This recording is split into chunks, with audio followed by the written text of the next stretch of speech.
하나님께서 7월 첫날 저에게 주시는 하나님의 말씀은 디도서 1장 1절에서 9절입니다. 제가 가진 성경으로는 신약 성경 348면입니다. 348면에 있는 디도서 1장 다 찾으시면 제가 1절, 여러분이 2절 교독하시고 마지막 9절은 합독하시겠습니다. 하나님의 종이요 예수 그리스도의 사도인 나 바울이 사도된 것은 하나님이 택하신 자들의 믿음과 경건함에 속한 진리의 지식과 영생의 소망을 위함이라. 이 영생은 거짓이 없으신 하나님이 영원 전부터 약속하신 것인데 자기 때에 자기의 말씀을 전도로 나타내셨으니 이 전도는 우리 구주 하나님이 명하신 대로 내게 맡기신 것이라. 같은 믿음을 따라 나의 참 아들 된 디도에게 편지하노니 하나님 아버지와 그리스도 예수 우리 구주로부터 은혜와 평강이 내게 있을지어다. 내가 너를 그레데에 남겨둔 이유는 남은 일을 정리하고 내가 명한 대로 각성의 장로들을 세우게 하려 함이니 책망할 것이 없고 한 아내의 남편이며 방탕하다는 비난을 받거나 불순종하는 일이 없는 믿는 자녀를 둔 자라야 할지라. 감독은 하나님의 청지기로서 책망할 것이 없고 제 고집대로 하지 아니하며 급히 분내지 아니하며 술을 즐기지 아니하며 구타하지 아니하며 더러운 이득을 탐하지 아니하며 오직 나그네를 대접하며 선행을 좋아하며 신중하며 의로우며 거룩하며 절제하며. 함께 읽으시겠습니다. 믿본 말씀의 가르침을 그대로 지켜야 하리니 이는 능히 바른 교훈으로 건면하고 거슬러 말하는 자들을 책망하게 하려 함이라. 아멘. 우리가 신앙생활을 하거나 전에 없이 간절히 기도할 때 할 수 있는 오해 중에 하나는 하나님의 은혜가 부어지면 우리 삶의 무풍지대가 펼쳐질 거라는 그런 오해입니다.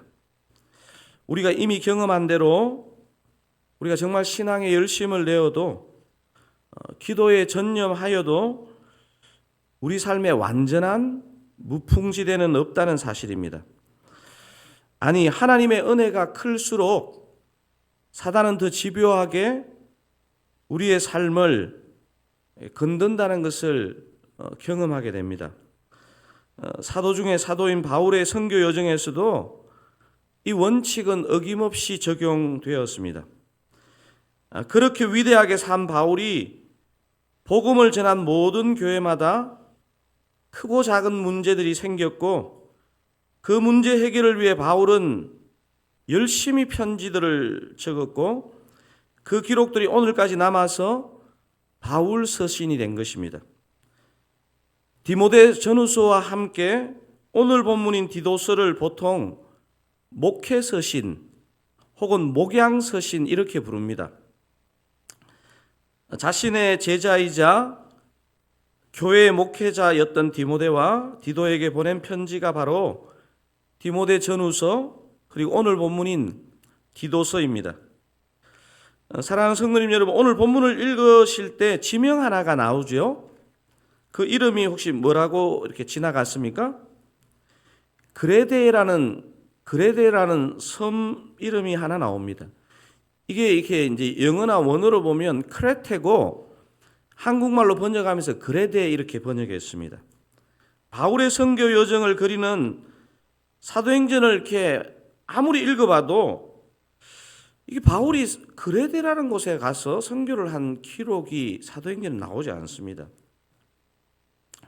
사도행전 27장에 잠깐 그레데라는 지명이 나오기는 하지만 여러분이 아시는 것처럼 바울 일행이 로마로 압송되어 가면서 풍랑을 맞아서 배가 파선하는 그 얘기 가운데 이 섬을 하여튼 지나갔던 그런 부분은 있지만 이 섬에 머물러서 복음을 전하는 흔적은 사도행전에는 없습니다.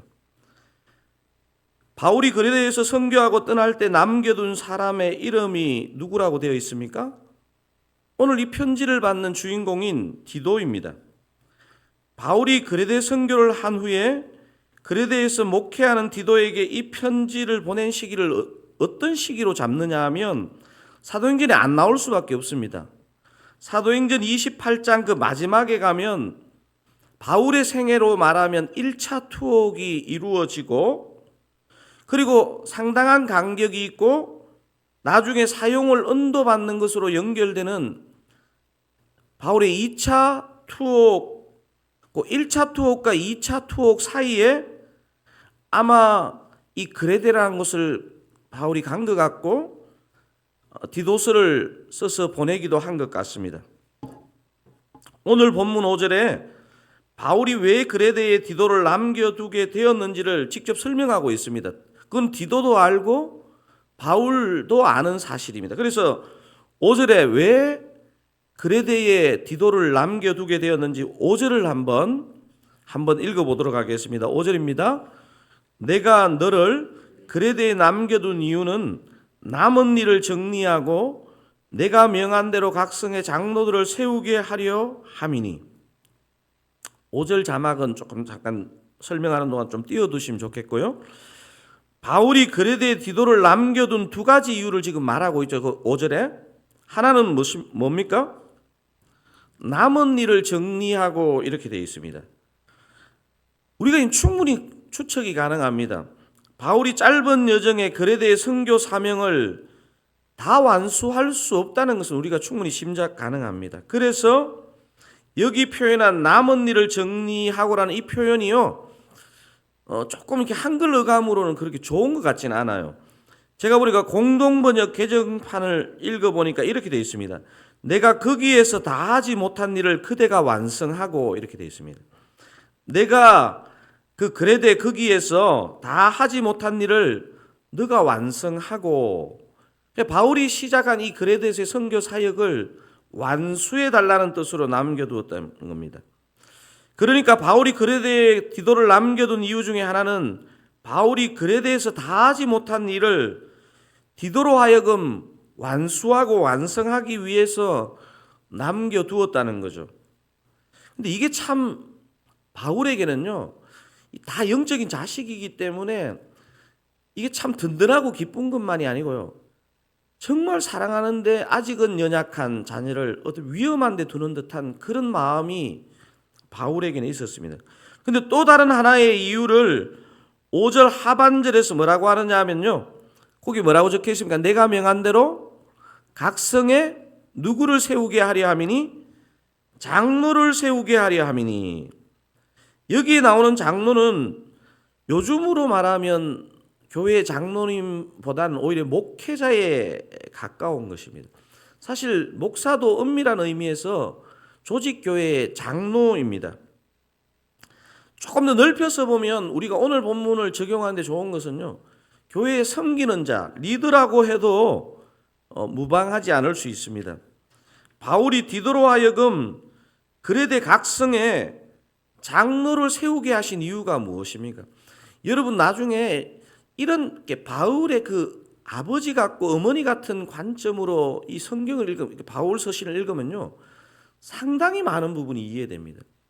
지금 이것만 해도 그레데에서 본인이 하나님이 내게 명하신 사명은 엄청나게 많고, 선교적인 사명은 그 한 섬에 뭐 예를 들어서 10년 이렇게 있으면 다양한 곳에서 선교를 못 하잖아요. 복음의 씨를 못 뿌리니까 본인이 초기 사역을 하고 그게 목회자를 세우고 그 목회자를 통해서 그 지역에 목회자를 세워가는 것입니다. 바울이 디도로 하여금 그레데 각성에 장로를 세우게 하신 이유가 좀 느껴지죠? 장로를 세우게 하신 이유는 바울이 이 편지를 간절한 마음으로 쓴 이유와 동일하다고 할 수 있습니다. 여러분, 디도서를 읽을 때 하나님의 역사를 읽는 것도 중요하지만요, 다른 어떤 역사를 읽는 것이 되게 중요합니다. 그레데 이 교회 안에, 이 초신자 교회 안에 거짓 교사, 미혹하는 존재가 들어와 있기 때문에 그렇습니다. 사실 교회들마다 특수성이 있는데 사실 약간 공통점처럼 유대인들이 흩어져서 그곳에서 어떤 건강한 교회가 세워질 때 유대주의적인 어떤 그런 사고를 교회에 자꾸 집어넣어요. 요즘으로 우리가 말하면 율법적인 생각. 저분은 왜 저거 안 해? 저분은 왜 이거 안 해? 왜 새벽기도 안 나왔어? 집에서 드리는 분들. 이렇게 자꾸 기준을 정해서 하는 것들이 일어나는 거죠. 그 내용이 내일 본문이요. 이 그레데 교회 안에 어떤 거짓 교사가 들어왔는지를 다룹니다. 제가 설교 초두에 말씀드린 것처럼 우리가 아무리 열심히 신앙생활해도 아무리 기도해도 어떻게 보면 오히려 은혜의 역사가 클수록 사단은 더 발악을 합니다. 왜냐하면 진짜기 때문에. 바로 이 그레데 교회 안에 거짓 교사, 성도들을 미혹하는 자들이 이미 들어와 있다는 것입니다. 그래서 디도를 남겨둔 것이고, 디도 너만으로는 부족하다. 너가 신실하지만 너만으로는 부족하다. 그래서 장로들을 세워서 교회를 미혹하는 존재에 대처하게 해야 된다는 말을 이 편지를 통해 하고 있습니다. 저는 오늘 장로, 리더의 자격을 다루는 5절에서 9절이 너무 중요하지만 저는 오늘 이 부분을 좀 넘어가려고 합니다. 왜냐하면 제한된 시간에 저는 좀 더 중요한 부분을 다루고 싶습니다. 제가 오늘 설교에서 여러분과 꼭 살펴보고 싶은 부분이 있는데요. 오늘 본문 처음 인사말에서 바울이 왜 자신이 사도가 되었는지를, 하나님이 왜 자신을 사도로 부르셨는지를 세 가지 이유로 언급하는 부분을 여러분과 오늘 살펴보고 싶습니다. 자, 1절, 2절에 보면 왜 자신이 사도가 되었는지에 대해서 1절, 2절에서 설명하는데 우리 본문 1절을 하고 2절 함께 읽어보도록 하겠습니다. 하나님의 종이요 예수 그리스도의 사도인 나 바울이 사도된 것은 뭐라 그럽니까? 하나님이 택하신 자들의 믿음과 경건함에 속한 진리의 지식과 영생의 소망을 위함이라. 여기까지만 읽었어도 되겠습니다. 지금 방금 읽은 부분에서 바울이 자신이 사도가 된 이유를 세 가지 정도로 밝히고 있죠. 한번 첫 번째 이유가 뭡니까? 1절로 다시 가보면요. 하나님이 택하신 자들의 믿음을 위해서. 뭐를 위해서 부르셨다고요? 하나님이 택하신 자들의 믿음을 위해서. 두 번째 뭡니까? 경건함에 속한 진리의 지식을 위해서. 세 번째는요, 영생의 소망을 위해서. 여러분, 바울이 이것을 적었을 때는요, 바울에게는 그 한 단어 한 단어에 굉장히 중요한 의미가 있습니다. 자, 바울을 사도로 부르신 첫 번째 이유가 뭐라고 되어 있습니까? 그냥 믿음 이러면 될 것 같은데 앞에 무슨 말이 붙어 있죠? 뭐가 붙어 있습니까? 하나님이 택하신 자들의 믿음. 왜 바울이 그냥 믿음 그러지 않고 하나님이 택하신 자들의 믿음 이렇게 표현했을까요? 분명한 이유가 있습니다.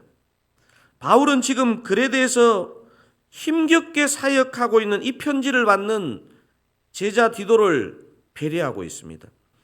여러분 한번 상상해 보십시오. 바울이 막 선교 여정을 다닐 때 분명히 디도가 어느 시점에 따라다녔을 건데 엄청난 회개와 부흥을 디도도 보았을 것입니다. 그리고 뭔가 영적인 아버지가 있으니까 든든하잖아요. 따라가는데 막 하나님의 역사가 일어나고. 그런데 아직은 목회자로서 어린 그 디도를 이게 어떤 육지도 아니고 섬에 두고 올 때 바울의 마음에 어떤 마음이 들었겠으며 또 디도는 어떻겠습니까? 여러분, 저도 섬에 몇 년을 살아봤지만요, 육지에 익숙한 사람에게 섬은요 아주 독특한 곳입니다.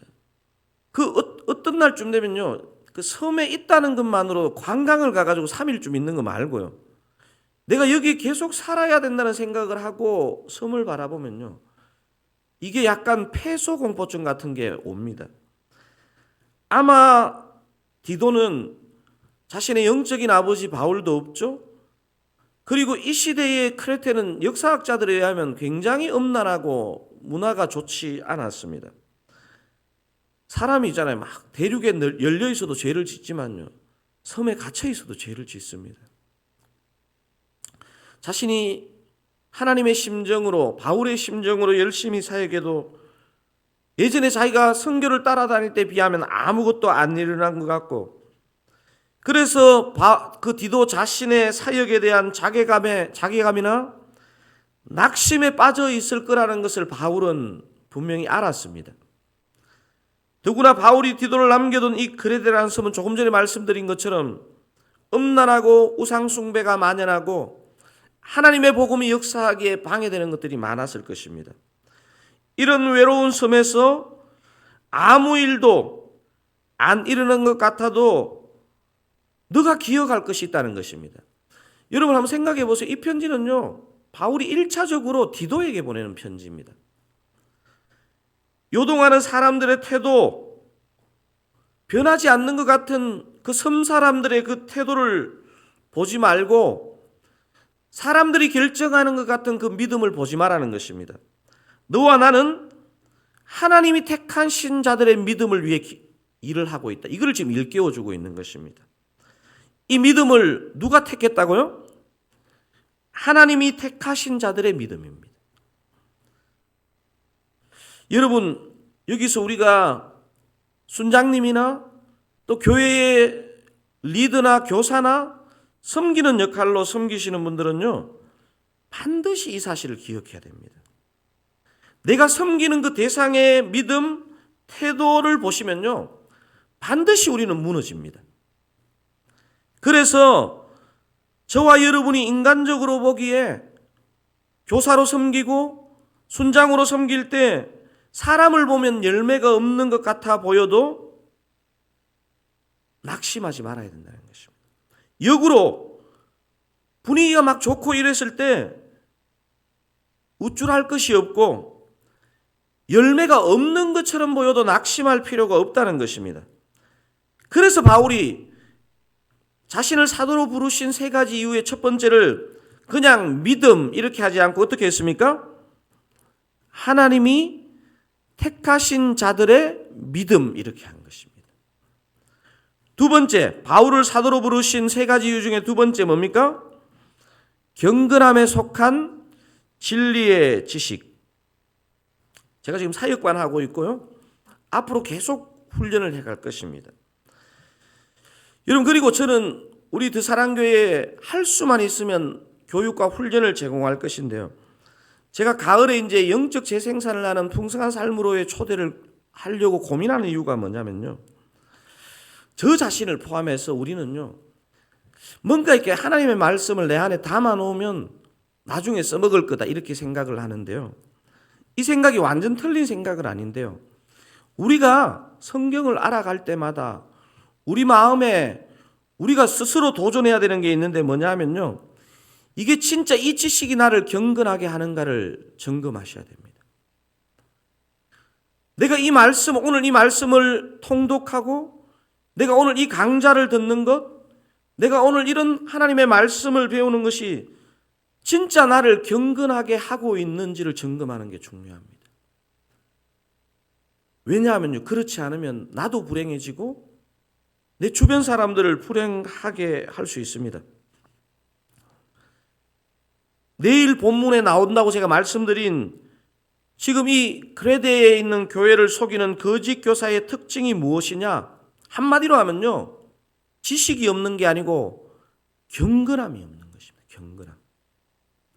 사랑하는 드사랑가족 여러분, 특별히 누군가를 섬기시는 분들이 반드시 명심해야 할 것은 우리가 말씀을 알되 우리가 머리로만 알 것이 아니고 그 말씀을 정말 믿고 순종하는 단계로 나아가야 됩니다.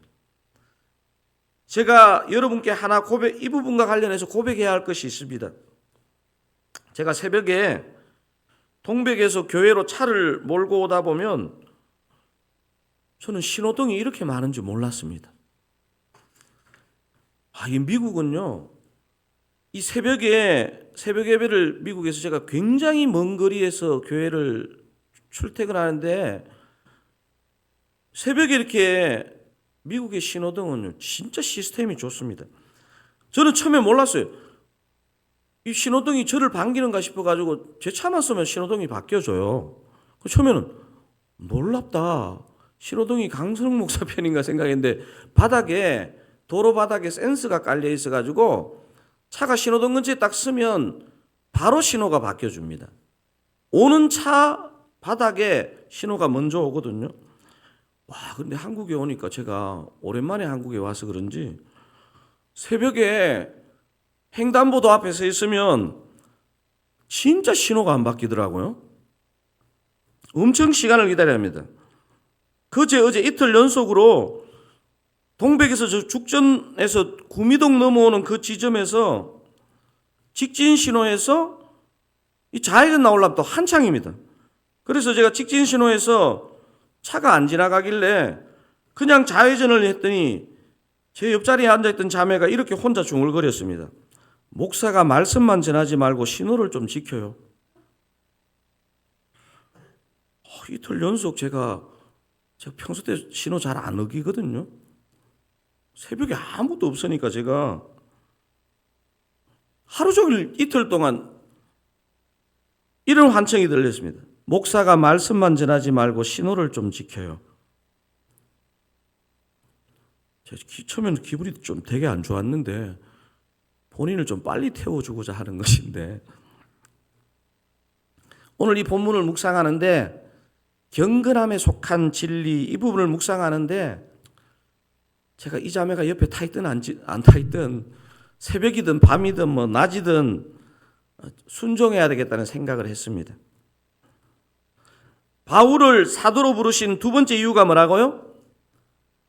경건함에 속한 진리의 지식. 여러분 오늘 들은 말씀, 오늘 읽게 될 말씀이 저와 여러분을 경건하게 해야 됩니다. 여러분 사실 가만히 이렇게 주위를 둘러보면요. 예수를 그렇게 안 믿으려고 하는 사람들 속에 상당히 어떤 부분이 들어있냐면요. 자신이 지금까지 지내오면서 교회와 기독교인에 대해서 상처를 받은 거예요. 상처를. 그래서 심지어는 어떤 사람들 그런 말 합니다. 내가 하나님이 있는 것을 부인하지는 못하겠는데 하나님 믿는다고 하는 사람을 보니까 내가 하나님을 믿는 건 너무 힘들다. 이렇게 표현합니다. 여러분 그런 측면에서 우리가 할 수 있으면 제가 뭐 사실은 그런 생각도 듭니다. 새벽에 차가 아무도 없고 뭐 그냥 비보 좌회전도 할 수 있는데 혼자 해석해가지고 할 수 있죠. 그런데 제가 그렇게 하는 것이 한 자매가 실족한다면 제가 그냥 지키면 되는 거죠. 바울을 사도로 부르신 세 번째 이유가 뭡니까? 뭐라고 적혀 있습니까? 영생의 소망이라는 중요한 표현을 사용했습니다. 자, 우리 복습을 한번 해보십시다. 바울을 사도로 부르신 세 가지 이유. 첫 번째, 하나님이 택하신 자들의 믿음을 위해서. 그냥 믿음이 아니라 그랬습니다. 하나님이 택하신 자들의 믿음. 사람 때문에 흔들리지 마세요. 두 번째, 경건함에 속한 진리의 지식. 여러분 우리는 그냥 막 강좌 많이 듣고 막 성경 몇 독 했고 이거보다 더 중요한 게요. 그게 나를 경건하게 만들어야 됩니다. 세 번째 뭡니까? 영생의 소망. 여러분 2절 전체를 한번 읽어보겠는데 2절 전체 오늘 본문 2절 한번 읽어보겠습니다. 영생의 소망을 위함이라. 이 영생은 거짓이 없으신 하나님이 영원 전부터 약속하신 것인데 여러분 예수님의 동생 야고보는 우리의 인생이 안개 같다는 표현을 사용했습니다. 진짜 믿음이 있는 사람의 특징이 무엇이냐? 영생의 소망을 가지고 산다는 것입니다. 사실 저를 포함해 아직 젊으신 분들의 모양만 보고 진짜다 말하는 것은 경솔합니다. 제가 사실은요, 우리 교회를 포함해서 지금까지 살아오면서 제가 보니까 어르신들을, 진짜 이 땅에 시간이 많이 남지 않은 어르신들을 제가 신방할 때마다 제가 제 스스로에게 묻는 것이 있습니다. 너는 저분의 저 나이가 되고 저 상황이 되었을 때 진실하게 예수를 믿을 수 있니? 이게 제 계속 질문입니다.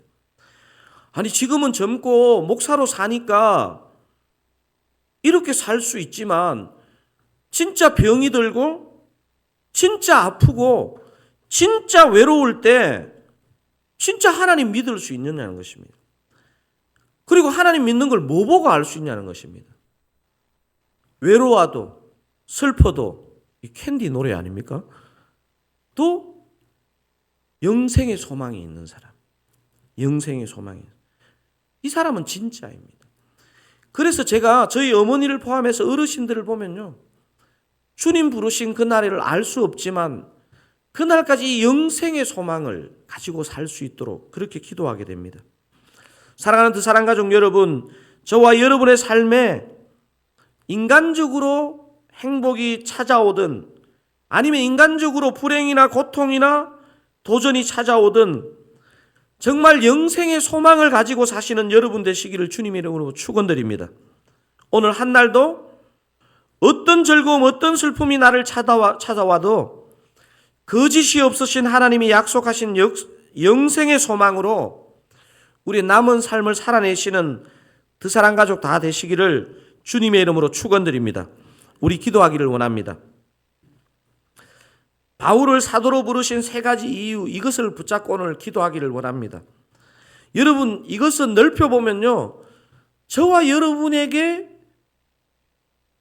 이 세상으로부터 우리를 부르시고 세상으로 보내신 하나님의 이유입니다. 첫 번째 뭡니까? 하나님이 택하신 자들의 믿음. 두 번째 뭡니까? 경건함에 속한 진리의 지식을 위해서. 세 번째 뭡니까? 영생의 소망. 이것을 오늘 붙잡고 주님, 내가 이 말씀에 합당한 사람이 되게 해 주십시오. 주님, 그리고 내가 누군가를 섬기고 있다면 이런 눈으로 사람과 세상을 바라보게 하여 주시옵소서. 우리 한번 합심하여 오늘 말씀을 기억하고 붙잡고 기도하기를 원합니다. 기도하시겠습니다. 하나님 아버지, 그렇습니다. 바울을 사도로 부르신 세 가지 이유, 하나님이 택하신 자들의 믿음, 경건함에 속한 진리의 지식, 영생의 소망을 위해서 바울을 사도로 부르셨는데 주님, 우리의 삶도 동일한 줄로 믿습니다. 하나님이 택하신 자들의 믿음, 사람의 믿음이 아니고 하나님이 택하신 자들의 믿음을 위해서 경건함에 속한 진리의 지식, 그냥 머리를 키우는 지식이 아니고 경건함에 속한 진리의 지식을 위해서, 또한 영생의 소망을 위해서 우리를 부르신 줄로 믿습니다. 하나님 아버지, 오늘 이곳에 예배하는 모든 드사랑 가족들이 이 세 가지 이유를 생각하며 오늘 하루도 믿음으로 살 수 있기를 원합니다. 주의 성령으로 역사하시고 인도하여 주시기를 원합니다. 사람 보고 환경 보고 흔들리지 않도록, 내가 누군가를 섬길 때, 내가 교회에서 일을 할 때 사람의 믿음이 아니고 하나님이 택하신 자들의 믿음이라는 것을 꼭 기억하게 하여 주시옵소서. 하나님 아버지, 내가 말씀을 알아가고 성경을 알아갈 때 경건함이 있는지를 점검하게 하시고 내 주변 사람에게 이 선한 영향력을 나눌 수 있게 하여 주시옵소서. 하나님 아버지, 교회의 어르신들뿐 아니라 젊은 자들도, 모든 성도들이 정말 영생의 소망, 정말 거짓이 없으신 하나님이 주신 영생의 소망을 가지는 우리 각 사람들 되게 하여 주시기를 원합니다.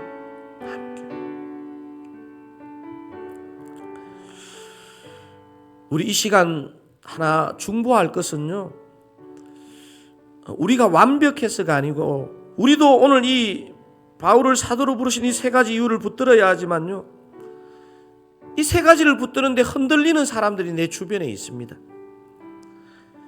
몸과 마음이 아픈 환우들이요, 본인들도 머리로는 내가 믿음을 따라 살아야지, 내가 아프고 고통스럽고 외롭지만 영생의 소망을 가져야지 마음은 가지지만요, 그 고통이 커지면요 쉬운 게 아닙니다.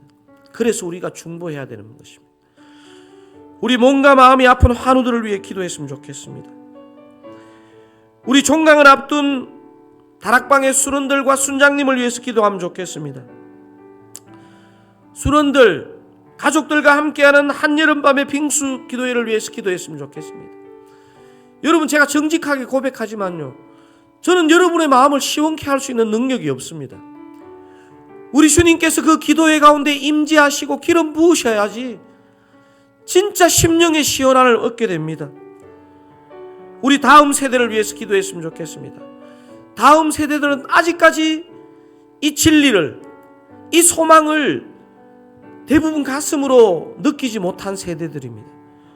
유치부를 위해서, 어린이부를 위해서, 청소년부와 청년부를 위해서 우리가 오늘 이 새벽 힘있게 부르짖고, 또 여러분이 갖고 오신 기도 제목 가지고 기도하면서요, 우리는 여전히 연약하지만 우리를 택하신 하나님은 강건하다 하는 그 믿음을 가지고 오늘 하루도 승리하시기를 주님의 이름으로 축원드립니다. 우리 한번 오늘 이 기도 제목들, 환우들을 위해서, 다락방을 위해서, 빙수기도회를 위해서, 다음 세대를 위해서 우리 한번 기도할 때 주의 은혜를 부어주옵소서 한번 큰 소리로 외치고 기도하시고 개인 기도하시다 돌아가시기 바랍니다. 주여 은혜를 부어주옵소서. 하나님 아버지, 그렇습니다. 이 진리의 말씀을 붙들어야 하지만 몸이 아프고 마음이 아파서 하나님부터 점점 멀어지는 환우와 가족이 우리 가운데 있습니다. 주님, 우리의 중보가 더 진실하게 하시고 우리의 중보가 더 뜨겁게 하셔서 하나님 아버지, 환우들이 하나님을 떠나지 아니하고 오히려 그 고통의 시간을 통해서 주님 앞에 더 나오며 엎드릴 수 있도록 은혜 주시기를 원합니다. 하나님 아버지, 드사랑교회에 허락하신 다락방마다 성령의 역사, 말씀의 역사, 은혜의 역사, 성령의 역사가 있게 하여 주시옵소서. 아버지, 세우신 순장님들을 사용해 주시고, 아버지, 오랜 시간 아프고 힘든 수론들을 붙잡아 주시고, 아버지, 다락방이 방학하여도 우리의 심령의 방학이 없게 하시고, 수론들과 함께 또 서로의 손을 맞잡고 아버지, 한여름밤의 빙수기도회를 통해서 하늘문이 열리고 우리 심령의 시온의 대로가 열리는 것을 경험하는 기도에 되게 하여 주시옵소서. 하나님 아버지, 주님의 이름으로 다음 세대를 축복합니다. 다음 세대 여름 사역을 축복합니다. 유치부, 어린이부, 청소년부, 청년부, 아버지, 수련의 준비마다 주의 성령께서 찾아오셔서 준비시키시고, 아버지, 특별히 교역자들과 부장님들과 교사 선생님들에게 아버지, 간절한 무릎을 허락하여 주시옵소서. 주의 성령으로 역사하여 주시옵소서. 아버지, 불쌍히 여겨 주시옵소서. 불쌍히 여겨 주시옵소서. 아버지, 주의 성령으로 역사하여 주시옵소서.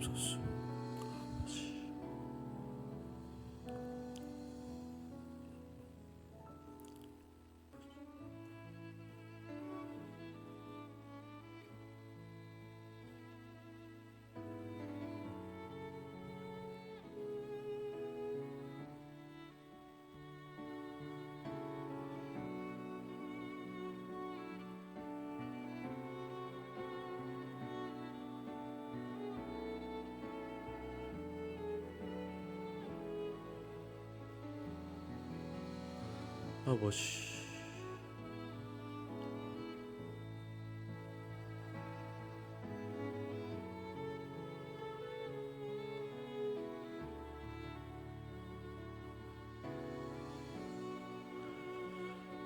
아버지,